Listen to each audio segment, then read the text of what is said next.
Do I think that the person who did this knew the victim? Yes, I do. 92%, as I said, of people who are killed, and it does look like that may have happened here, do know the person who did it in some way. Knows you. So this person who did this probably has some passing relationship, at least, with this victim, and that matches some of the comfort level, potentially spending quite a lot of time in the house, and things like that we see on the screen. Over $1 million in reward money. Not a single person has come forward. A forensic psychologist who has spent decades studying violent crime says that silence isn't indifference. That silence is fear. And fear in cases like this almost always leads back to someone who was already close. Everyone has been looking at the man on the camera, the flowers, the holster, the unhurried walk. For 2 months, that footage has been analyzed, slowed down, frame by frame. And the question has always been the same. Who is he? But Dr. Gary Brucato, one of the most data-driven forensic psychologists working in violent crime today, sat down and watched the same footage and walked away asking something that almost nobody else has asked out loud. Who told him to go there? Because here is what the behavioral evidence actually shows.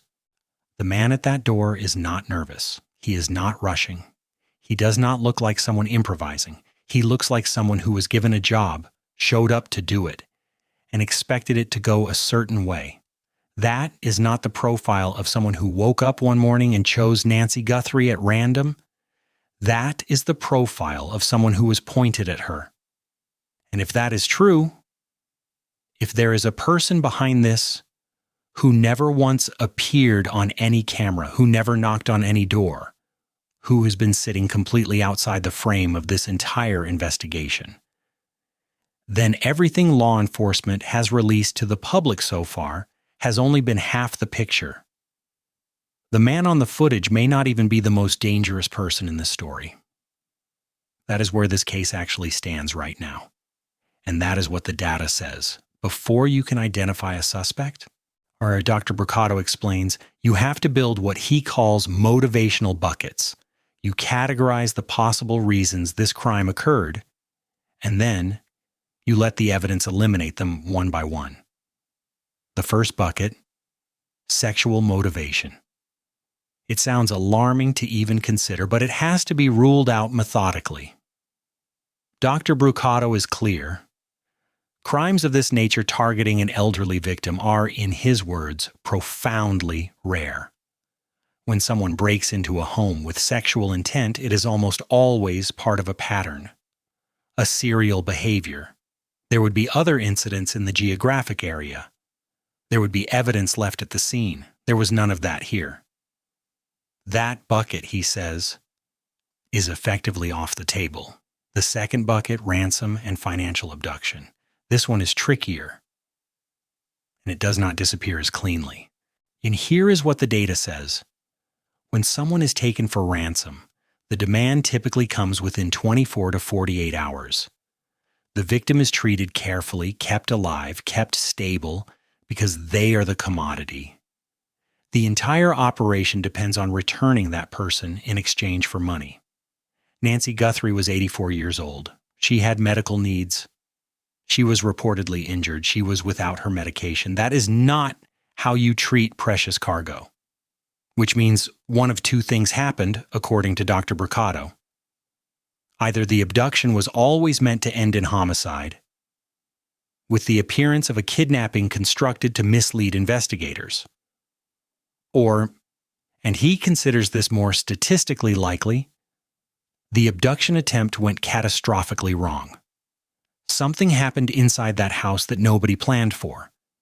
And once it did, the objective shifted from extraction to elimination. That's when everything changed.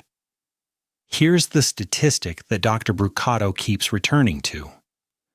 Between 76 and 92% of people who are killed in the United States knew their killer in some way. Not necessarily intimately, not necessarily a family member or a close friend, but some point of contact existed. A trade worker who came through the house, someone who delivered something, a face from a routine errand. A connection that on the surface looked completely ordinary. When you apply that figure to the Nancy Guthrie case, the investigation stops looking like a search for a stranger and starts looking like a search through a circle of people who were already there. Dr. Brucato points to the comfort level visible in the footage. The man at that door is not nervous.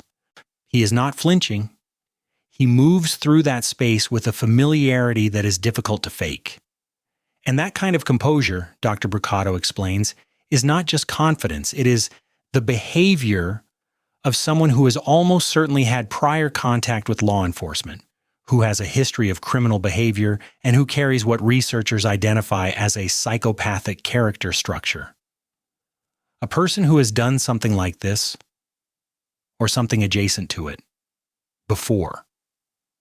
And a person like that leaves traces, not always at the crime scene, but in the community around it, in encounters people remember, in arguments that escalated over nothing, in a reputation for being the kind of person you do not cross twice.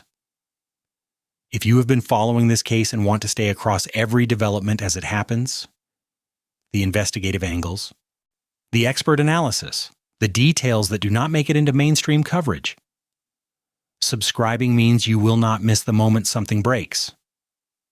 Cases like this move fast when they move. You do not want to catch up after the fact. Dr. Brucato offers an analogy that reframes the entire investigation. The man on the camera, he says, is the waiter, visible, present, taking the order. But somewhere behind the scenes, there is a chef, the person who designed the entire operation, who had the motive, who had the knowledge, and who had enough of a relationship with Nancy Guthrie to understand what she was worth. Look at the mistakes the man on camera made. The holster worn incorrectly and dangerously. The firearm that did not match it. The flowers raised toward the lens. A move so conspicuous it raises the question of whether it was impulsive, calculated for a reason nobody has yet identified, or simply the act of someone who is not especially bright. Dr. Brucato's read. Probably all three in some combination. This is someone willing to carry out something terrible, but not someone who conceived it.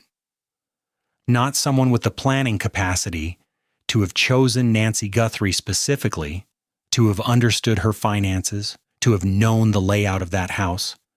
That knowledge, he argues, belongs to whoever is behind the curtain. And that person, the data suggests, probably looked completely normal from the outside, maybe even kind, maybe even familiar to Nancy herself. Someone who understood enough about her life to know she was a viable target, and who understood enough about their own exposure to make sure someone else walked through that door instead of them. This is what Dr. Brucato calls elimination murder. A homicide, or an attempted one, disguised as something else. Staged to look like the work of a stranger, because the person truly responsible cannot afford to be looked at directly. The staging is the tell, because when someone with a genuine personal grudge commits a crime like this, the scene is explosive, disorganized, emotionally driven. What investigators found at Nancy Guthrie's home was the opposite. Controlled, deliberate, almost clinical. That is not the fingerprint of rage. That is the fingerprint of planning. And planning requires a reason that existed long before that man ever appeared at the door. There's another detail in this case that Dr. Brucato finds deeply unusual. The reward money, over $1 million, has not produced a single credible tip that has led to an arrest. To understand why that is strange, consider what the research shows. There is very little loyalty between people who commit crimes together. Money is one of the most powerful motivators in existence. $1 million offered to someone who simply needs to make a phone call should theoretically be an easy decision. The fact that it has not produced results points to one of a few possibilities. The accomplice, Whoever served as the link between the man on camera and the person behind the curtain may no longer be alive, may have been eliminated precisely because they represented the weakest link in the chain, or they are terrified. Because whoever is at the center of this operation has made it clear explicitly or otherwise that coming forward is not a survivable decision. Either way, that silence is not neutral. Silence at that price is information. Dr. Brucato's suggestion for where investigators should be looking, not toward the obvious, toward the edges. People currently incarcerated who may recognize the figure on that footage by the way he moves, by his build, by a behavioral pattern they have personally encountered. People on the margins of the local community who may have seen this man come into money suddenly or behave in a way that felt off after Nancy Guthrie disappeared. He also raises a technique that law enforcement has used before in high-profile cases. A public event, a memorial, something that draws attention and invites presence. Offenders with psychopathic and narcissistic traits have a documented tendency to monitor coverage of their own crimes. Some have appeared at memorial services. Some have inserted themselves into the investigation's public-facing moments. They want to know how close anyone is getting. And that need to know can be exploited. The question that everyone following this case is quietly asking, will it be solved? Dr. Brucato does not offer false comfort, but his answer is measured and deliberate. He believes it will be solved.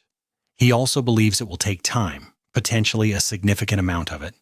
The most likely path to resolution, he says, runs through two channels. Genealogical DNA analysis, which has become a cornerstone of cold case investigations over the past several years, and which can take a year or more to yield a usable profile. And the cooperation of at least one person inside whatever group carried this out. Once investigators identify the man on camera, Dr. Brucato believes the rest of the network will begin to collapse. Because the man on camera is not the center of the spider web. He is just the most visible thread. And threads, when pulled, lead somewhere. He also notes, carefully, that if Nancy Guthrie is deceased, the statistical likelihood of her remains ever being recovered intact is low. Offenders who understand forensic investigation, and in 2026 most do, take deliberate steps to ensure that physical evidence cannot be traced. That is not speculation. That is a pattern documented across hundreds of cases. He says it with evident weight. Because stating something like that about an 84-year-old woman, about any human being, is not easy. But the data does not ask permission. And the people closest to Nancy Guthrie deserve honesty, not comfort built on nothing. What Dr. Brucato has laid out is not a theory built on instinct or television crime logic. It is a framework assembled from decades of case research, statistical analysis, and direct forensic work applied to one specific disappearance in Tucson, Arizona, that has now stretched past 2 months without resolution. Someone in that community knows something. Maybe they know who the man in the footage is. Maybe they recognize the way he walks. Maybe they were there for a conversation they did not fully understand at the time. And only now, watching this, does it start to make sense. The investigation is ongoing, the reward stands, and the evidence, according to the data, is pointing inward, not outward, not toward a stranger, toward someone who was already part of Nancy Guthrie's world. That is where this ends up. It almost always does. This case is not going cold. But the updates that matter are easy to miss if you are not watching closely. Subscribing means every new development, every expert insight, every investigative angle comes directly to you. This is the kind of coverage that does not exist anywhere else on this case. Do not find out what happened 3 weeks after everyone else already knew. Subscribe. Stay with this.